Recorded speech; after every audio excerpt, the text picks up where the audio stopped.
Okay, so now I have the outside diameter to what it should be.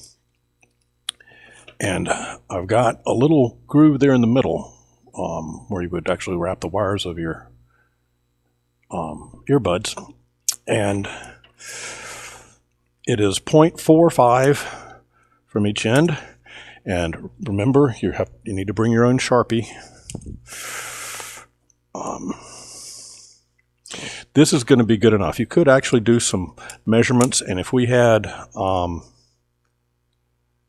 digital readouts on these, we do have one that has a digital readout, but we're not everybody get to use it. The length of this space is 0.3, so I'm going to adjust my calipers to read that within plus or minus 1/10 of an inch. And I have now made 2 marks to indicate where I'm going to be cutting out a little bit more. This diameter is 0.45, so in that area I'm going to turn it down. Now I get a little bit of a problem with the angles, and so I'm going to do one side, then I'm going to have to adjust the cutter so that I can get into the other side. And there's a couple of things to note here. You will see right here where the carriage or the compound that holds the tool post is going to start hitting the drill chuck. You will see that this has been done a lot of times by students before you. So you'll want to adjust where you set the tool post in the T-track so that you'll have a good enough movement. I'm going to have enough to do this part, so here it goes. You can't see it from back there, but I can see the two lines that I made, and I can go in now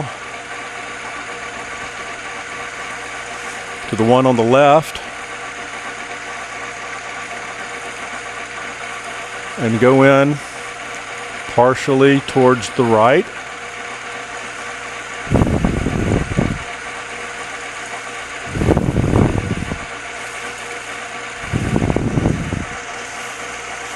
Now I'm going to pull it out,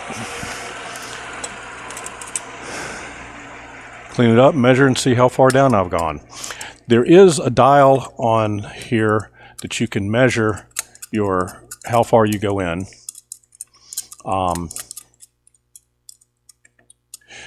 It gets to be a little tricky because with the circular nature of this, everything is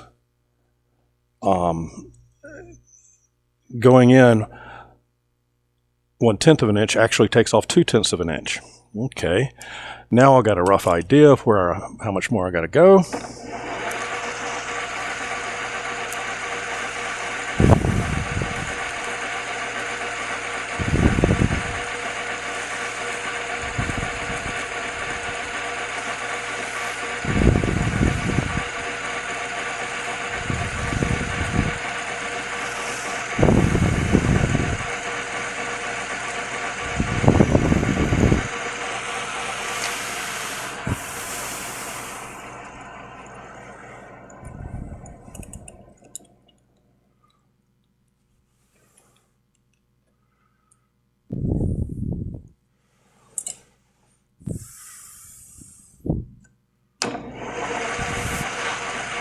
This will be my last depth of cut.